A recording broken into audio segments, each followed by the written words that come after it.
They expected screams. When the alien overseers dumped human toddlers into the breeding pits of the Varaxi, six-limbed apex predators that chewed through titanium, they placed bets on how many seconds the kids would last. They didn't count on the terrifying adaptability of a human child. They didn't know that a cornered apex predator and a terrified human infant share the exact same frequency of desperation. You're about to hear how humanity didn't just survive the monsters. We adopted them. Metal screamed against metal. The rusted floor of the transport chute gave way with a violent shudder, and the false gravity abruptly cut out. Ashton felt his stomach shove into his throat. He reached out in the pitch black, his small 6-year-old fingers scraping against cold, grooved steel walls as he tumbled downward. Beside him, Bellamy didn't make a sound. She hadn't spoken since the overseers tore her from the holding pens 3 days ago. They hit the organic floor of the pit hard. It wasn't solid rock, but a spongy, foul-smelling layer of rotting vegetation and crushed bone. The impact knocked the wind out of Ashton. He rolled, gasping, tasting ammonia and wet earth. Fungal spores hung heavy in the stifling air, coating the back of his tongue with a bitter, chalky film. He pushed himself up onto his knees. His palms were slick with mud. Around them, the darkness was absolute, save for a faint, bioluminescent rot clinging to the cavern walls high above. "B," Ashton whispered. His voice cracked. It sounded pathetic in the vast, echoing space. A hand grabbed his ankle. He flinched, but it was just B, her grip bruisingly tight. She pulled herself up beside him, her breathing shallow and ragged. She smelled of stale sweat and dried urine. They both did. Then came the sound. It started as a low, resonant vibration in the soles of Ashton's cheap canvas shoes. A steady, rhythmic thrumming. Thump, thump, thump like a heartbeat, but too slow, too heavy. Then the wet, tearing sound of something massive dragging itself through the muck. Ashton's heart hammered against his ribs. The overseers had told them what lived down here. The cleaners, they called them. Garbage disposals with teeth. A shape detached itself from the deeper shadows. It moved with a jarring, staccato grace. 6 limbs, thick as tree trunks, shifting a long, armored torso. The bioluminescence caught the edges of jagged, obsidian-black chitin plates. Ashton stopped breathing. Every instinct screamed at him to run, to scramble up the slick walls, to scream. But his legs were lead, his joints locked. B squeezed his hand so hard he felt the bones grind together. The beast lowered its massive head. 3 pairs of pale, milky eyes blinked in sequence. They lacked pupils, glowing with a dull, sickly yellow light. Its jaws parted, revealing overlapping rows of serrated ivory, slick with thick, translucent drool. The smell hit Ashton then, a gag-inducing wave of rancid meat, copper, and something sharply chemical, like battery acid. It exhaled. The hot gust of air blew Ashton's matted hair back from his forehead. It was so close he could see the coarse, wire-like bristles sprouting from the joints of its mandible. This was the end. Ashton squeezed his eyes shut, waiting for the tearing of flesh. He remembered his mother's hands, smelling of cheap synthetic soap, tucking him in. He tried to hold on to that memory. But the bite didn't come. Instead, a heavy, wet weight slathered across his cheek and shoulder. The sheer force of it knocked Ashton flat onto his back into the muck. He gasped, opening his eyes. The beast was licking him. Its tongue was massive, coated in backward-facing barbs that felt like heavy grit sandpaper. It scraped a layer of grime and dead skin off Ashton's face, leaving it burning and raw. B let out a choked whimper. The beast's massive head snapped toward her. It let out a clicking, chattering sound from the back of its throat. It wasn't a roar. It sounded almost inquisitive. It nudged B with a blunt, heavily armored snout, knocking the 5-year-old over. Then it dragged its tongue over her torso, soaking her tattered prison uniform in thick saliva. Ashton sat up, trembling, wiping the viscous slime from his eyes. He didn't understand. Why weren't they dead? He looked closely at the beast. Beneath the terrifying armor, beneath the rows of teeth, the creature looked tired. Its armor was cracked in several places, leaking a sluggish, purplish fluid, and along its underside, between the second and third sets of legs, Ashton saw a row of swollen, raw-looking teats. The overseers had cleared the pit 3 cycles ago. They had come down with heavy pulse rifles, laughing as they dragged out the creature's freshly hatched brood to be sold as exotic fighting beasts. The beast didn't see 2 human children. Through eyes clouded with subterranean blindness, sensing only their small size, their helpless trembling, and the intense, sharp pheromones of absolute terror, its shattered maternal instincts overrode its hunger. They were small, they were defenseless, they were in her nest. The Varaxi let out a low, rumbling purr that rattled the loose stones on the ground. She circled them twice, her massive bulk flattening the rotting ferns before collapsing heavily on her side. She curled her long, segmented tail around them, a physical barricade of jagged spikes and heavy armor, trapping them against the furnace heat of her underbelly. Ashton lay frozen in the dark, pressed against the leathery, pulsing flesh of the apex predator. Bee crawled closer, burying her face in Ashton's chest. The smell of ammonia and rot was overpowering, but beneath it was the undeniable, radiant heat of a living thing. Ashton didn't cry. The fear was still there, a tight knot in his gut, but it was shifting into something else, something numb and primal. He reached out a trembling hand and rested it flat against the alien's chitinous plating. It was smooth, hard as iron, and radiating warmth. They were not prey. They were cubs. Time in the pit didn't exist. There was only the waking cycle and the sleep cycle, dictated entirely by the movements of the beast they eventually just called Mother. The first few weeks were a hazy blur of sickness and starvation.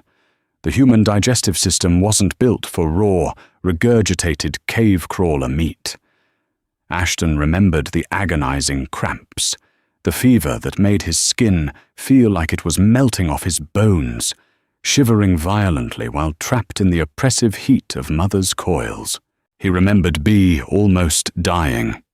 She had laid limp for 3 sleep cycles, her skin a sickly, translucent grey.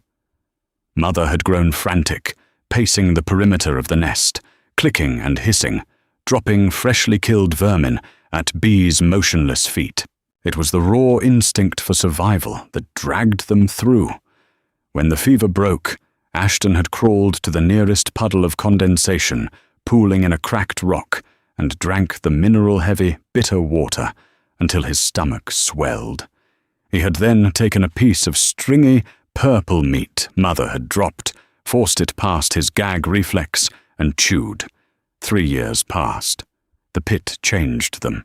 Ashton, now 9, squatted on a jutting outcropping of limestone, his bare toes gripping the rough stone with monkey-like dexterity. His prison jumpsuit was long gone, rotted away by the acidic dampness. He wore a crude loincloth, fashioned from the tough, leathery hide of a burrowing scavenger, tied with dried sinew. His skin was stained a permanent, mottled grey-brown from the mud and the biological excretions of the nest. He was shockingly lean, his muscles tightly coiled like wire beneath the dirt. He inhaled sharply, flaring his nostrils. The air in the cavern was a complex map to him now. He could smell the sharp, coppery tang of a freshly molted blind spider 3 tunnels over. He could smell the damp, ozone scent of incoming rain from the surface grates miles above. A sharp click sounded to his left. Ashton turned his head. Bee was crouched in the shadows. At 8 years old, she looked entirely feral. Her hair was a matted dreadlock of mud and dried blood. She held a sharpened femur of some unfortunate creature in her right hand. She didn't speak English anymore. She had stopped trying to form human words a year ago. Instead, she communicated in the language of the nest. She tapped the bone against the rock twice. "Pray." She pointed her chin toward a dark fissure near the cavern floor. Ashton nodded, a jerky, abrupt motion. He dropped from the outcropping, landing completely silently in the muck. He moved on all fours, dropping his center of gravity, feeling the subtle vibrations of the ground through his palms. It felt more natural than walking upright. Walking upright made you a target. Together they flanked the fissure. Inside, a scuttling sound echoed. A rock crab, big as a dog, armored and mean. Ashton didn't have a weapon. He didn't need one. He let out a low, guttural hiss. The crab lunged from the fissure, snapping heavy, serrated pincers blindly toward the sound. Bee moved in a blur. She drove the sharpened femur hard into the soft joint between the crab's carapace and its primary limb. The creature shrieked, a high-pitched whistling sound, and thrashed wildly. Ashton dove in. He didn't fight like a human. He didn't try to punch or kick. He threw his entire body weight onto the creature's back, wrapping his arms around its eye stalks and pulling back with brutal, agonizing force. He felt the cartilage tear. The crab snapped its remaining pincer, catching Ashton's forearm and slicing a deep gash through the skin. Ashton didn't register the pain. Adrenaline flooded his system, hot and blinding. He ripped the eye stalk free, tasting copper as the creature's pale blood sprayed across his face. Bee slammed a heavy rock down on the creature's exposed neural cluster. It twitched once and died. Panting, Ashton sat back on his haunches. Blood ran down his arm, mixing with the dirt. He didn't care. He looked at Bee. She bared her teeth in a savage, bloody grin. A massive shadow fell over them. Mother loomed out of the darkness. She had grown larger, her chitin thicker, blacker, polished by the constant friction of the tunnels. She lowered her enormous head, sniffing the dead crab, then sniffing Ashton's bleeding arm. She let out a soft, chattering trill. She nudged Ashton gently with her snout, almost knocking him over. Then she unhinged her jaw, sank her teeth into the crab, and tore it in half with a sickening crunch. She dropped the larger, meatier half in front of the two children. Ashton grabbed a chunk of the raw, grey meat with his bare hands. It was tough, salty, and smelled of iodine. He tore into it with his teeth, swallowing chunks whole. Bee crouched beside him, doing the same. This was their life. There were no contradictions here. No lies. The overseers above had spoken softly and carried stun batons. They had smiled before they locked children in cages. Mother didn't smile. Mother ripped things apart. But Mother fed them. Mother kept them warm. Mother protected them. Ashton looked at the jagged scar tissue covering Mother's flank, souvenirs from protecting her fragile, furless cubs from the larger horrors of the deep pit. He didn't miss humanity. He didn't even remember it. The soft hands of the woman who used to tuck him in were gone, replaced by the rough, barb-covered tongue that scraped him clean every sleep cycle. He finished his meat, licking the pale blood from his fingers. He curled up against Mother's foreleg, feeling the heavy, comforting thump, thump, thump of her hearts. Bee curled up on his other side, her head resting on his ribs. They were Varaxi now. Grant Holmes hated the planet Tartarus 9. He hated the smell, mostly. It was a suffocating blend of sulfur, decaying biomass, and the sharp, metallic tang of industrial waste. It clung to the inside of his helmet, defying the atmospheric scrubbers of his environmental suit. His heavy magnetic boots sank 2 inches into the acidic grey mud with every step. The gravity was slightly higher than Earth standard, just enough to make his lower back ache with a dull, persistent throbbing. "Signal is getting stronger, boss," crackled the voice of his tech, Clark, over the comms. 30 meters ahead, down the main ventilation shaft." Grant grunted, wiping a smear of acidic condensation from his visor. He unholstered his plasma carbine, checking the charge instinctively. "Copy that. I'm at the edge of the pit now." He stood at the lip of a massive, jagged sinkhole. The darkness below was absolute, swallowing the beam of his shoulder-mounted spotlight after just 50 feet. Grant was a retrieval specialist. That was the polite corporate term. In reality, he was a janitor for the Krell Syndicate. 10 years ago, the Krell had used Tartarus 9 as a dumping ground for undesirables, political prisoners, rival gang families, and their children. A cruel social experiment. Drop them in the Varaxi breeding pits and watch the feed. Now a rival conglomerate was buying the planet, and the Krell needed to clean up their mess. No loose ends. Grant's job was simple. Rappel down, find the skeletal remains of the dumped subjects, scan their subdermal ID chips to confirm termination, and leave. "Dropping a flare?" Grant muttered. He unclipped a heavy magnesium flare, cracked the seal, and tossed it into the void. It fell for a long time, a brilliant, spitting spark of harsh white light illuminating the sheer, grooved walls of the shaft. Finally, it hit bottom with a muted splash, casting long, dancing shadows across a floor littered with bones and rotting vegetation. Grant attached his harness to a sturdy winch secured into the bedrock. Going down, the descent was agonizingly slow. The air grew thicker, heavier, pressing against his suit like a physical weight. The smell of ammonia seeped through his seals, making his eyes water.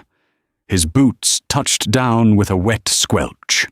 He unclipped, bringing his carbine up to his shoulder, sweeping the area. The flare sputtered, throwing erratic shadows.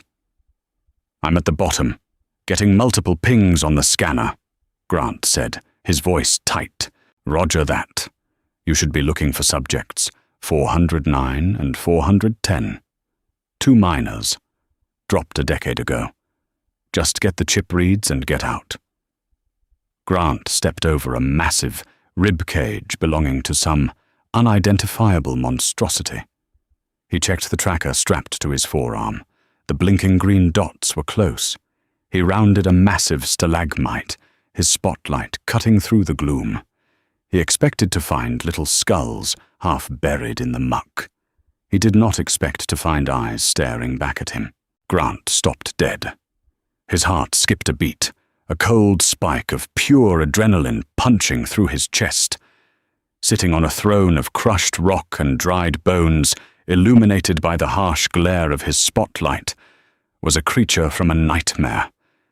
It was a human male, perhaps 16 years old, but he sat crouched on his haunches like a gargoyle. He wore nothing but a harness of woven sinew and scaled hide. His skin was a canvas of dirt, pale scars, and crude, jagged tattoos carved with bone needles. The boy held a massive, double-bladed femur spear resting casually across his shoulders. He didn't squint against the blinding light. His eyes, dark and feral, locked onto Grant with the chilling, detached calculation of a predator assessing a meal. "What the?" Grant whispered, his finger tightening on the trigger. Before he could process the impossible sight, a blur of motion dropped from the ceiling just outside his peripheral vision. Something hit Grant's back with the force of a hover truck. He was thrown forward, crashing face first into the mud. His carbine skittered out of his grasp. The air left his lungs in a violent rush. He scrambled onto his back, thrashing, trying to draw his sidearm. A bare foot slammed down onto his wrist, pinning it to the ground with bone-breaking force. Standing over him was a girl, around 15. Her hair was a wild, matted mane. She was incredibly lean, her muscles tightly defined. She held a jagged piece of obsidian to his throat, just below the reinforced seal of his helmet. Her chest heaved, but her eyes were completely devoid of fear. She let out a series of rapid, clicking noises from the back of her throat. "Clark!" Grant gasped into his comms, panic finally breaking through his professional calm. "I need extraction. Now." The boy stood up from his perch. He didn't walk. He moved with a fluid, loping gait, crossing the distance in seconds. He stood beside the girl, looking down at Grant. The boy tilted his head, studying Grant's visor. He flared his nostrils, inhaling deeply. Fear, the boy rasped. The word was thick, clumsy, dragged out of a throat that hadn't spoken English in a decade. Grant stared, his mind fracturing. They survived. They didn't just survive. They thrived. They belonged here. Then, the ground began to vibrate. Thump, thump, thump. From the deep darkness beyond the reach of the flare, a shape emerged. It was colossal, easily the size of a heavy transport tank. Black, chitinous plating scraped against the cavern walls, sending showers of sparks raining down into the mud. 6 massive eyes, glowing with a sickly yellow rage, fixed on Grant. It was an elder Varaxi, an apex killer. The beast let out a deafening metallic shriek that overloaded Grant's audio dampeners, forcing him to squeeze his eyes shut in agony. But it didn't attack. The massive beast stalked forward and positioned itself directly behind the 2 teenagers. It lowered its enormous head, a nightmare of serrated jaws and dripping acid, and nudged the boy gently in the back with its snout. The boy reached back and casually stroked the beast's armored jaw, never taking his eyes off Grant. "Mother says," the boy ground out, his voice a gravelly imitation of human speech. "You are in our nest." Grant Holmes, veteran mercenary, a man who had seen planets burn and species die, did something entirely unprofessional. He dropped his hand from his weapon, and he wet himself. Searing pain radiated from Grant's wrist, pinning him to the floor of the pit. He squeezed his eyes shut, trying to regulate his breathing, but the girl's heel ground down harder against his radius. Bone groaned. She didn't weigh much, 100 pounds of lean, corded muscle, but her leverage was flawless. "Clark!" Grant rasped, blood bubbling at the corner of his mouth. "Clark, do you copy?" Static hissed in his earpiece, followed by a frantic, clipped voice. "Boss, vitals just spiked. Scanners are going crazy down there. Massive biological signature right on top of you. I'm pulling the winch." "No!" Grant screamed, but it was too late. The heavy Durasteel cable attached to his harness snapped taut, jerking him violently backward. The sudden movement ripped him out from under the girl's foot, dragging him through the putrid ammoniac mud. He didn't make it 3 feet. A massive armored talon slammed down onto the winch cable, driving it deep into the spongy floor. The sheer force of the impact sent a shockwave through Grant's harness, knocking the breath from his lungs. The winch motor above whined in protest, high-pitched and desperate, before a dull pop echoed down the shaft. The cable went slack. The winch had burned out. Grant lay in the muck, chest heaving, staring up at the underbelly of the elder Varaxi. It smelled of sulfur, rotting marrow, and a strange, sharp pheromone that made Grant's eyes water. It was the scent of absolute, unquestioned dominance. Ashton stepped into Grant's field of vision. The boy moved with an eerie, disjointed grace, dropping into a deep squat beside Grant's head. Up close, the tattoos on Ashton's chest were chaotic, jagged lines scored into his skin with crude instruments and rubbed with dark ash. They weren't decorative. They looked like tally marks. Ashton reached out, his long, dirt-caked fingers tracing the smooth surface of Grant's environmental helmet. He tapped the reinforced plasteel visor twice. "Shell," Ashton grunted. The word was a heavy, clumsy thing in his mouth. He looked at Bee, who had retrieved Grant's dropped plasma carbine. She held it awkwardly, sniffing the hot barrel, before discarding it into the mud with a dismissive click of her tongue. It wasn't meat. It was useless. "Listen to me," Grant choked out, trying to sound authoritative. He failed. His voice trembled. "The Krell Syndicate sent me. I'm just a cleaner. There are heavily armed security teams topside. You kill me, they glass this entire pit from orbit." Ashton didn't react to the words. He reacted to the tone. He smelled the sour tang of sweat leaking through Grant's suit scrubbers. He saw the rapid, shallow rise and fall of the mercenary's chest. Grant's wrist comp illuminated the gloom, running a desperate automated diagnostic. System diagnostic status integrity suit, breached, microfractures. Comms link disconnected, local error, biomonitor, critical. Tachycardia. Ashton stared at the glowing blue text. His brow furrowed. Deep in his fractured feral memory, a spark ignited. Blue lights, metal walls, the soft hum of machines before the long, terrifying drop in the dark. A low, dangerous hiss escaped his lips. He grabbed Grant by the heavy synthetic weave of his combat rig and hoisted him up. The mercenary weighed 200 pounds in full gear, but Ashton lifted him with terrifying, brutal ease, driven by the frantic strength of a survivalist. "Up," Ashton commanded. Mother let out a low, vibrating rumble that shook the loose teeth in Grant's head. She shifted her massive bulk, her 6 legs rearranging with the terrifying sound of boulders grinding together. She lowered her enormous head, her 6 pale eyes locking onto Grant.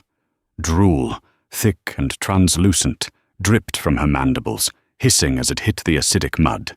She's going to eat me," Grant stammered, his military training completely failing him. He was a man who relied on thermal optics and heavy artillery. Here he was just soft meat, wrapped in plastic. Bee stepped forward, her eyes flashing in the gloom. She raised a hand, pressing her palm flat against Mother's armored snout. The massive beast immediately stopped, letting out a soft, chattering trill.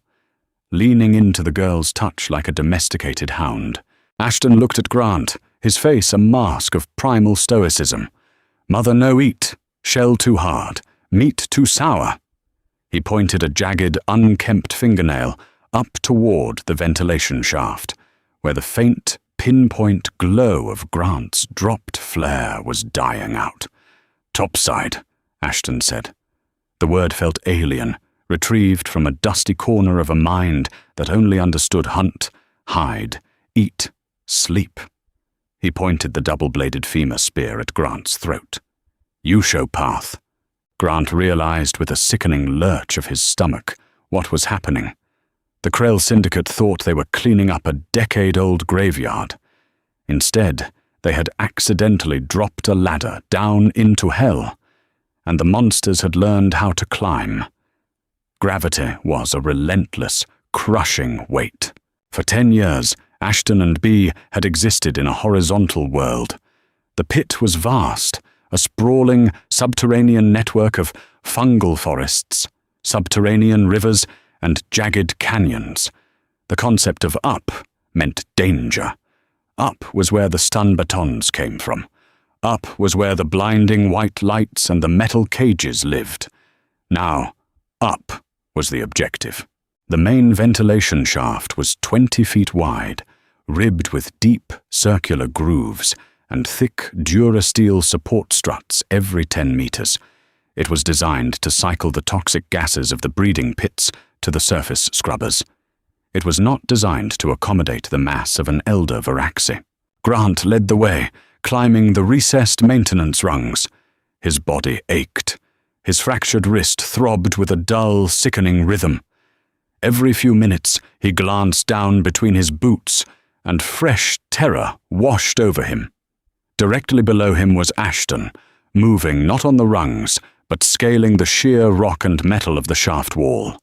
The boy used his fingers and toes to find micro-fissures and rust pockets, hauling himself upward with a fluid, terrifying endurance. Below Ashton was B, matching his pace perfectly, and below them was the nightmare. Mother didn't climb like a creature of the earth. She hauled herself up like a machine of war. Her massive, barbed forelegs would punch straight through the Durasteel walls, tearing gaping, jagged holes in the Krell Syndicate's engineering. She would drag her colossal bulk upward, her back legs finding purchase in the freshly made craters. Crunch, tear, heave. The sound was deafening. The entire shaft vibrated with the violence of her ascent. Showers of rust, shattered concrete, and sparks rained down constantly. "We are bringing a god of death to the surface," Grant thought wildly, his boots slipping on a damp rung. "Clark, the garrison. They don't have the ordnance for this. Not an elder. Not one with a brood." "Stop!" Ashton commanded from below. Grant froze, his muscles screaming in protest. He looked down. Ashton was sniffing the air. The atmosphere in the shaft was changing. The heavy, sulphurous stink of the deep pit was thinning, replaced by a cold, metallic draft. It smelled of refined fuel, synthetic lubricants, and something else. Something Ashton hadn't smelled in a decade. Sterilized air. Memories hit him in fragmented, sensory flashes. The harsh sting of antiseptic wipes on a scraped knee. The smell of burning ozone from a cattle prod. The cold, unforgiving texture of a steel grate beneath bare feet. Ashton's breathing hitched. His chest tightened, a phantom panic rising in his throat. This was the scent of the overseers, the ones who took B from the soft place, the ones who dropped them in the dark to be chewed apart. A heavy, chitinous leg reached up, brushing gently against Ashton's shoulder. He looked down. Mother was staring up at him. She let out a low, rumbling click, an inquiry. She sensed his sudden spike in heart rate, the shift in his pheromones. To her, Ashton was a fragile thing, a soft, furless cub that lacked armor and venom. She was entirely blind to his lethality. Ashton reached down and rested his hand on the jagged spikes of her joint. The panic receded, replaced by something dark, cold, and heavy. He looked across the shaft at B. B was clinging to a metal strut, her feral eyes locked onto the faint, greyish light bleeding down from the top of the shaft. She had a piece of sharpened Krell metal gripped in her teeth. She wasn't afraid. She was vibrating with anticipation. She was hungry. "Keep going," Ashton said to Grant. The gravelly edge in his voice was gone, replaced by a chilling, absolute calm. "You don't understand," Grant pleaded, his voice echoing in the tight space. "There's a heavy reinforced grate at the top. Tungsten alloy. It's locked from the outside. We can't get through. And even if we do, there are automated turrets. They track thermal signatures. They will cut you to ribbons." Ashton didn't answer. He just pointed upward. They climbed for another hour. The light grew stronger, washing out the bioluminescent rot they had lived in for so long. The grey, artificial twilight of Tartarus 9 felt blinding to Ashton. He squinted, his pupils shrinking to pinpricks. They hit the ceiling. Grant slumped against the maintenance ladder, utterly spent. Above them was the Krell ventilation grate. It was a massive, honeycomb structure of interlocking tungsten bars, thick as a man's thigh. Beep, beep, beep. Faint red targeting lasers cut through the gloom above the grate, sweeping the shaft. The automated defense systems. "See?" Grant panted, gesturing weakly. "I told you." End of the line. The Krell don't leave doors unlocked." Ashton ignored him. He whistled, a sharp, piercing sound that cut through the drafting wind. Bee moved. She didn't climb toward the grate.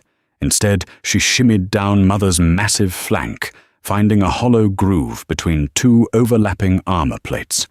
She wedged herself tight, disappearing completely from view. Ashton followed suit, dropping down and sliding under Mother's heavy neck plating, pressing himself flat against her pulsating, leathery underbelly. Grant watched in horrified fascination. They were strapping themselves in. Mother looked up at the tungsten grate. She didn't see an impenetrable Krell security measure. She saw an obstacle blocking her cubs from new hunting grounds. The elder Varaxi reared back, anchoring her 4 hind legs deep into the concrete and steel of the shaft walls. The muscles beneath her chitin bunched and coiled, storing a terrifying amount of kinetic energy. She let out a roar. Not a click, not a hiss, but a deafening, seismic bellow that rattled Grant's teeth and shook dust from the ceiling. She lunged. Her massive armored head slammed into the tungsten grate like a freight train. The sound of the impact was apocalyptic. Metal shrieked. Sparks showered down in a blinding waterfall. The Krell engineered their grates to withstand the impact of a falling transport. They did not engineer them to withstand the upward thrust of an 80-ton subterranean apex predator protecting its brood. The tungsten bent. The concrete anchoring the grate cracked, sending fissures spiderwebbing across the surface floor above. Mother pulled back, shaking her head, acid drool flying from her jaws. The automated turrets above spun wildly, their red lasers painting her black armor. Heavy-caliber rounds rained down, sparking off her thick chitin in a chaotic light show. She didn't even flinch. She reared back and struck again. This time, the concrete gave way entirely. The entire tungsten grate, weighing several tons, was ripped from its moorings and launched upward into the grey sky of Tartarus 9. Mother surged through the opening, dragging herself out of the pit and onto the surface, her massive legs finding purchase on the slick, acidic mud of the Krell compound. Grant Holmes clung to the ladder, deafened, battered, and covered in concrete dust. He looked up through the gaping hole into the pale daylight. The sounds of heavy gunfire were already erupting above, followed almost immediately by the frantic, panicked screams of Krell security personnel. The monsters were out of the box. Chaos erupted the moment Mother's forelegs breached the surface. Alarms shrieked across the Krell compound, a piercing, synthetic wail that drove a spike of pure agony through Ashton's highly attuned eardrums. He squeezed his eyes shut, pressing his face harder against the leathery, pulsing flesh of Mother's underbelly. The vibrations of her vocal cords thrummed against his chest as she let loose a deafening roar, drowning out the sirens. Above them, the world was a cacophony of violence. Heavy kinetic rounds hammered against Mother's chitinous back. Inside his hiding spot, it sounded like being trapped inside a giant ringing bell. The concussive force rattled his teeth. He smelled burning ozone, the bitter tang of vaporized mud, and the unmistakable, sharp copper scent of fresh blood. He didn't move. In the pit, survival meant knowing when to stay hidden beneath the armor. Mother shifted, her massive weight pivoting. The ground lurched sickeningly. Through the narrow gap between her overlapping plates, Ashton saw a flash of grey sky. Then a concrete guard tower. Mother's barbed tail whipped outward with the speed of a striking viper.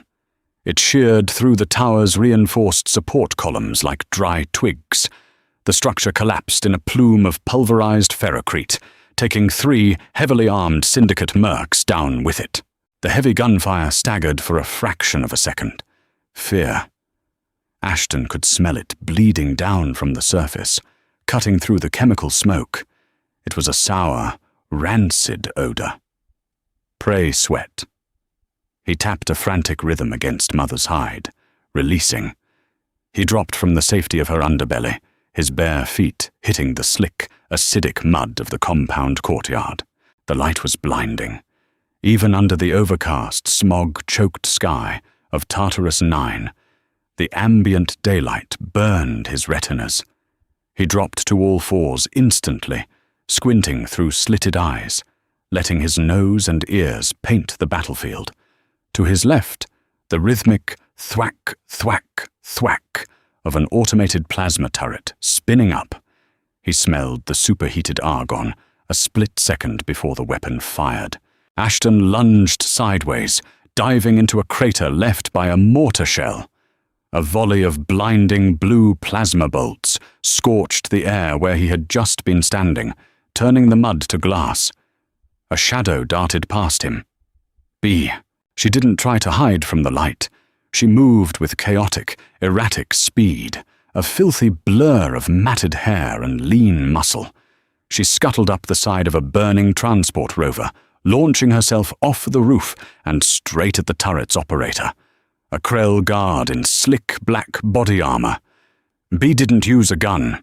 She slammed into the guard's chest, knocking him flat. Before he could raise his sidearm, she drove her jagged obsidian shard directly into the soft, unarmored joint beneath his armpit. The man shrieked. It was a wet, high-pitched sound. Ashton felt a strange, cold disconnect. For 10 years, the overseers in their black armor had been gods.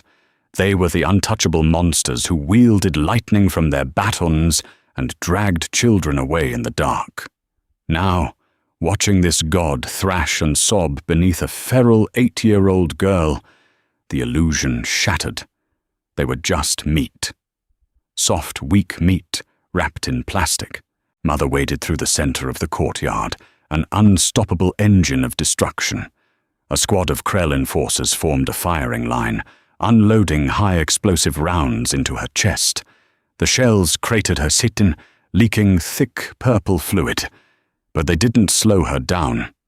She unhinged her jaw and expelled a concentrated stream of acidic venom. The liquid hit the firing line. The screams that followed were horrific. Armor plating dissolved, flesh liquefied, and the air filled with the gagging stench of boiling protein. Ashton moved. He didn't run like a human soldier. He bounded like a stalker, staying low, using the chaotic debris for cover.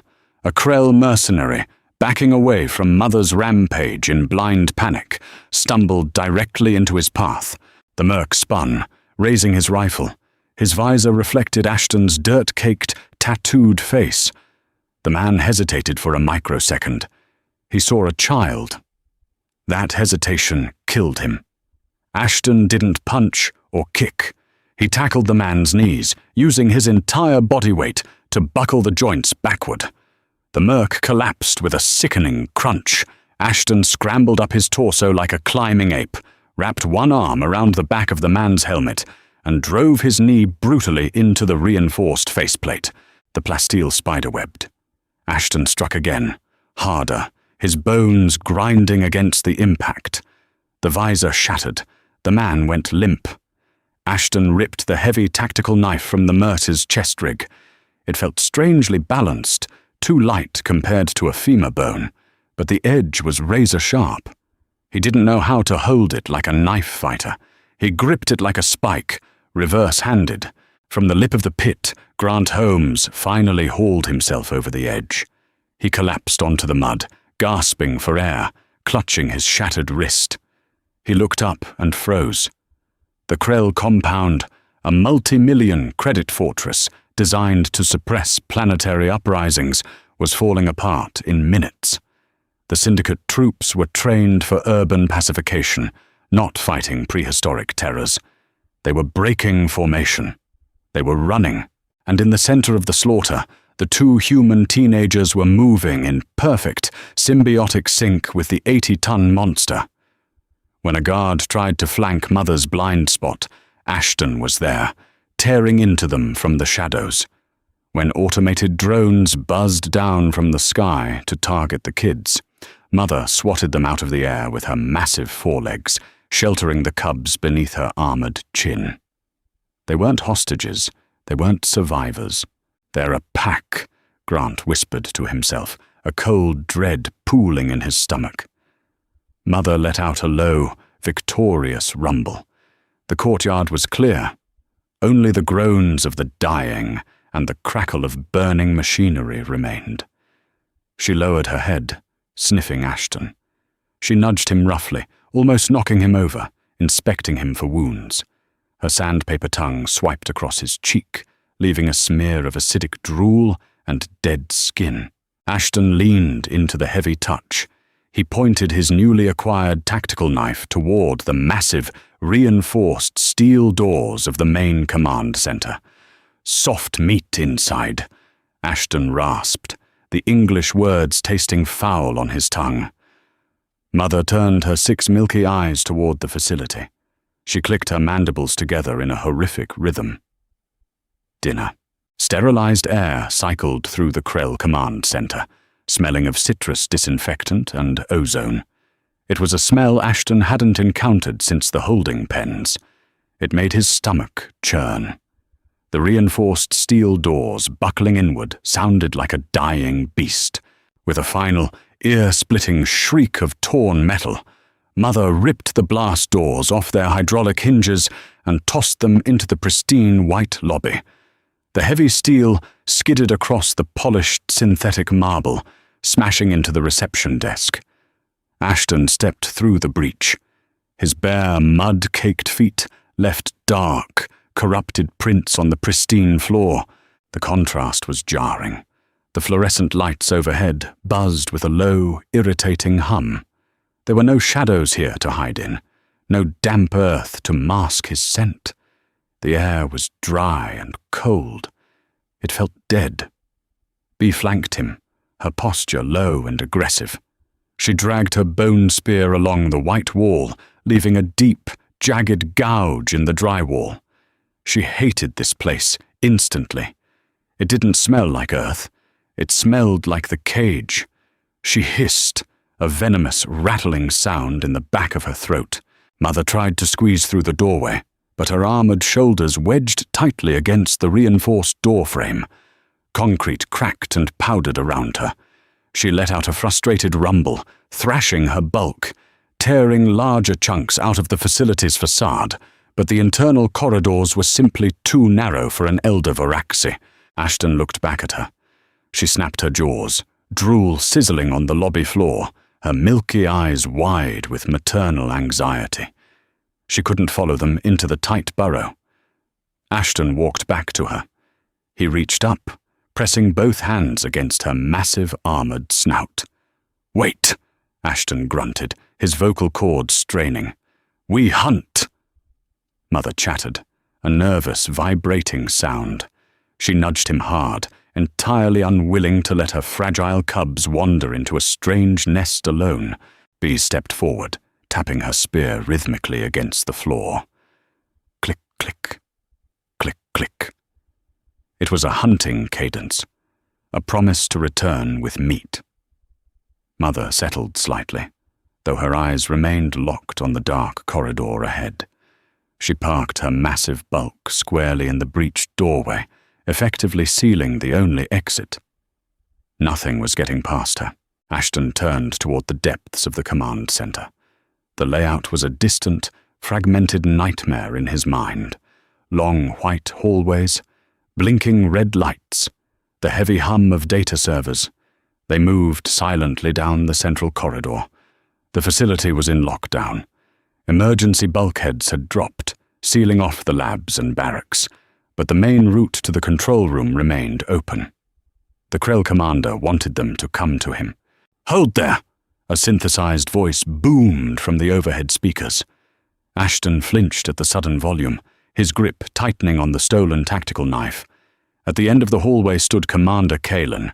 He wore pristine white syndicate officer armor, holding a heavy plasma repeater. He didn't look terrified like the guards outside. He looked disgusted. 3 automated defense turrets deployed from the ceiling, their red laser sights snapping down to paint Ashton and B's chests. "Subject 409, Kalen said, his voice dripping with aristocratic contempt. "Fascinating. We assumed the beasts consumed you both cycles ago. To think you degenerated into this vermin." Ashton didn't understand the big words. He understood the tone, condescension, threat. He didn't speak. He inhaled. He smelled the commander. Beneath the citrus soap and the sterile fabric of his uniform, there was a faint, sharp spike in cortisol. The man was arrogant, but his biology betrayed him. His heart rate was elevated. His hands were gripping the plasma repeater, just a fraction too tight. "Stand down, or the turrets turn you to ash," Kalen ordered, taking a step backward. Bee moved before Kalen could blink. She didn't charge the commander. She threw her bone spear. It didn't aim for flesh. It spun end over end and smashed directly into the heavy glass casing of the hallway's main power conduit on the wall. The glass shattered. Sparks erupted in a blinding waterfall. The automated turrets, wired to the primary grid, sparked and powered down, their red targeting lasers winking out of existence.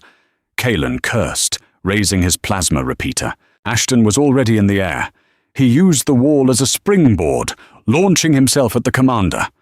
Kalen fired, a blind burst of superheated energy that scorched the air inches from Ashton's shoulder, leaving a blistering burn across his skin. Ashton ignored the pain. He crashed into Kalen, the sheer kinetic force driving the larger man into the ground. Kalen tried to bring the heavy rifle up as a shield, but Ashton was inside his guard. This wasn't a tactical martial arts engagement. It was a feral mauling. Ashton slammed his elbow into Kalen's faceplate, shattering the man's nose beneath the visor. Kalen screamed, a wet, bubbly sound. He drew a combat pistol from his hip, pressing the barrel against Ashton's ribs. Before Kalen could pull the trigger, Bee was there. She stomped her bare heel down on Kalen's wrist with brutal, calculated precision. The bone snapped with a loud crack. The pistol clattered across the synthetic marble. Ashton grabbed Kalen by the collar of his pristine white uniform, hauling him halfway off the floor. The commander's face was a mask of blood and terror. The arrogance was gone. He looked into Ashton's dark, hollow eyes and saw absolutely zero humanity looking back. He didn't see a boy. He saw the pit. "Please," Kalen choked out, blood spilling over his lips. I can get you out of here. Money, a real life. You're human." Ashton tilted his head, studying the terrified man. He smelled the absolute, degrading panic rolling off the commander. He looked down at his own dirt-stained hands, the jagged tattoos, the scars earned from fighting blind spiders in the dark. He remembered the cages. He remembered the overseers betting on how long he would scream. Ashton leaned in close, his face inches from Kalen's. "Not human," Ashton rasped, his voice a low, guttural vibration. "Voraxi." Ashton drove the heavy pommel of the tactical knife into Kalen's temple. The commander's eyes rolled back, and he slumped against the floor, motionless. The command center was dead silent, save for the hum of the servers and the sparking power conduit. Ashton stood up, his chest heaving. The cold, sterile air still stung his lungs, but the oppressive terror of this place was gone. They had conquered the metal burrows. A heavy, rhythmic thud echoed down the hallway. Mother had finally managed to tear enough of the concrete wall away to wedge her head and front legs into the corridor. She looked at the unconscious commander, then up at her two cubs. She let out a soft, rattling purr of approval. Bee grabbed Kalen's ankle and began to drag his unconscious body down the hallway toward Mother. Ashton watched her for a moment, then looked up at the blinking security cameras lining the ceiling. The syndicate was watching. Ashton raised his chin, baring his teeth at the glowing red lens, and let out a piercing, triumphant shriek. "Let the galaxy know. The Krell dropped prey into the dark, but the dark spat back predators. And the pack was just getting started. Grant Holmes dragged himself into the Krell command center, his boots slipping on the slick, blood-streaked synthetic marble.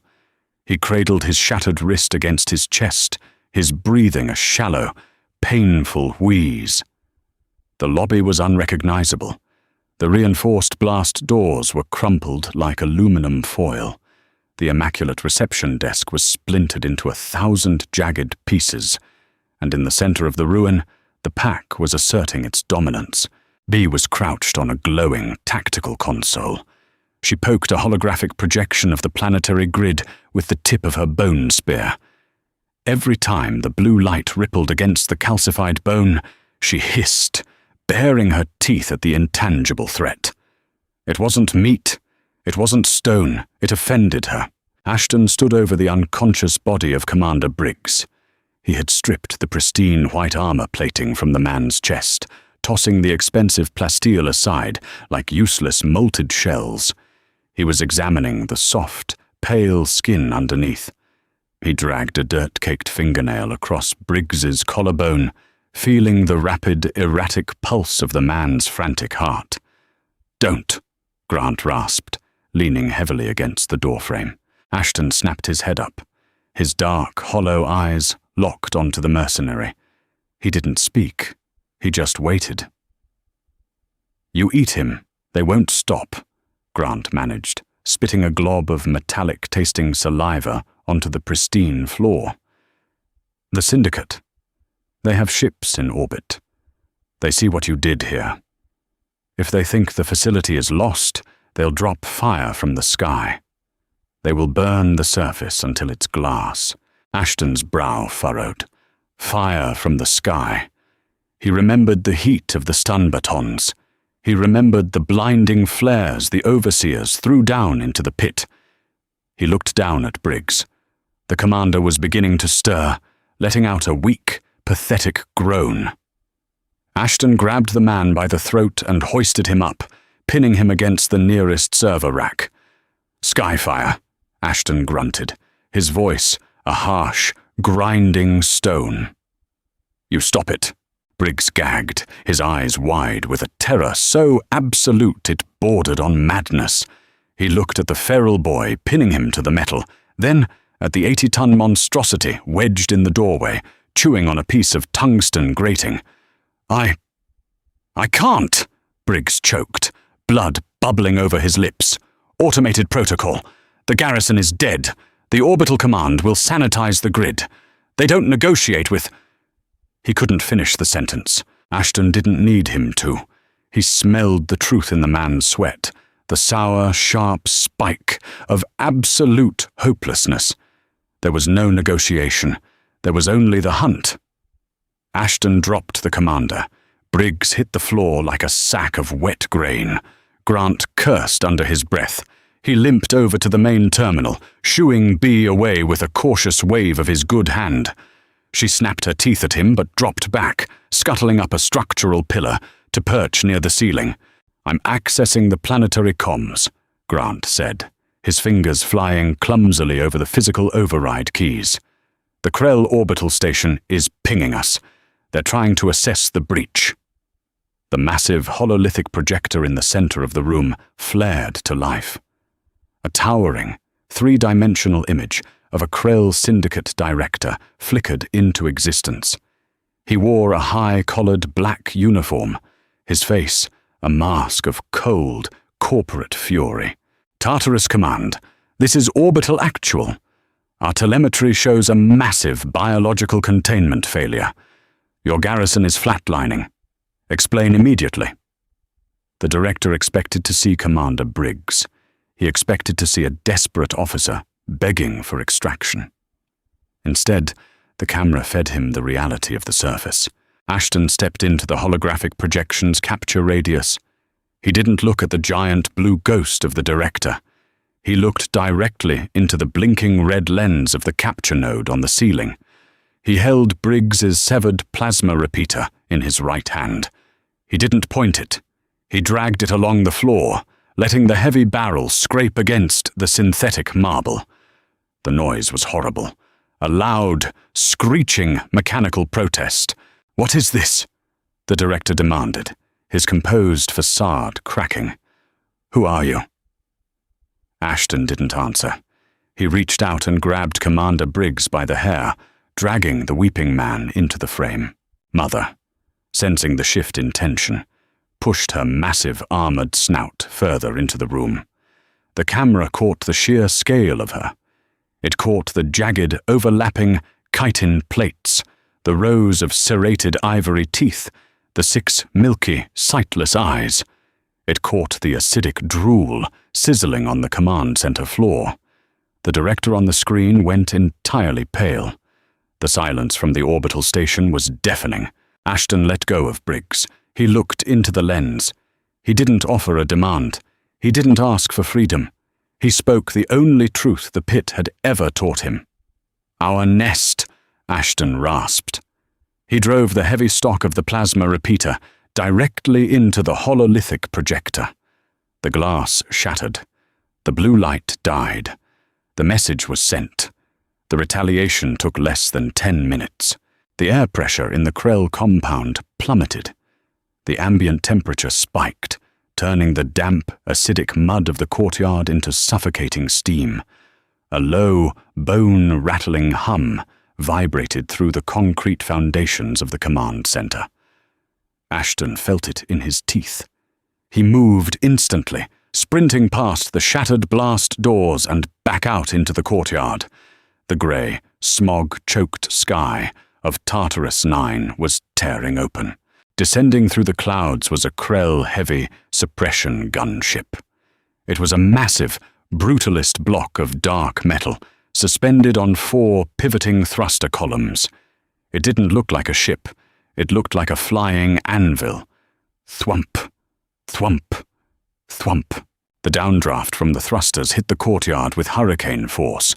Debris, shattered glass, and chunks of concrete were whipped into a blinding cyclone. Ashton dropped to all fours, his fingers digging desperately into the mud to anchor himself. The heat washing off the ship's engines was agonizing, threatening to blister his exposed skin. He squinted through the storm. The gunship's underbelly split open, revealing a heavy, twin-linked railgun battery. They weren't sending troops. They were sending an executioner. Mother let out a deafening seismic roar that cut through the shriek of the engines. She didn't retreat back into the pit. She didn't seek cover. She was a territorial apex predator, and a massive, loud rival had just entered her hunting ground. She reared up on her 4 hind legs, exposing the softer, pulsing flesh of her underbelly, and swiped at the air with her massive, barbed forelegs. The gunship fired. 2 streaks of blinding white kinetic energy slammed into the courtyard. The impact was apocalyptic. The ground detonated. A shockwave of pulverized mud and ferrocrete launched Ashton into the air. He hit the side of a burning transport rover, the breath leaving his lungs in a violent rush. His ears were ringing, a high-pitched whine that drowned out the world. He tasted ash and copper. He forced his eyes open. Mother had been thrown backward by the splash damage. A massive, jagged crater smoked where she had been standing seconds before. A chunk of her shoulder armor was sheared off, leaking dark, viscous fluid. She hissed, a sound of pure, unadulterated rage, and scrambled back to her feet. The gunship pivoted, the twin-linked railguns whining as they drew in another massive charge of atmospheric energy. It was lining up a direct shot. If it hit Mother Center mass, even her prehistoric armor wouldn't save her. I am not prey. The thought wasn't human. It was a cold, absolute instinct. Ashton spotted Briggs's plasma repeater, half buried in the mud nearby. He scrambled toward it, his bare feet sliding in the slick, steaming earth. He hauled the heavy weapon up. It weighed 50 pounds, meant to be fired from a mounted tripod or a powered exoskeleton. Ashton didn't care. He braced the heavy stock against his hip, his lean muscles straining to the point of tearing. He didn't aim for the heavily armored hull of the gunship. He aimed for the glowing, superheated intake vent of the nearest thruster column. He pulled the trigger and held it down. The repeater didn't fire in precise bursts. It unleashed a torrent of blinding, superheated argon bolts. The recoil was monstrous, shoving Ashton backward through the mud, dislocating his left shoulder with a sickening pop. He screamed, but he didn't let go of the trigger. The plasma bolts hammered into the gunship's thruster intake. The Krell engineering was designed to withstand kinetic impacts, not sustained, point-blank thermal overload. The thruster housing turned bright cherry red, then white-hot. With a catastrophic booming explosion, the entire column blew apart in a shower of molten slag and shattered turbines. The gunship violently to the left. The sudden loss of thrust on one side sent the massive vessel into an uncontrollable death spiral. The twin-linked railguns fired wildly, the kinetic slugs punching harmlessly into the distant cavern walls. The ship slammed into the ground. The impact sent a localized earthquake rolling through the compound.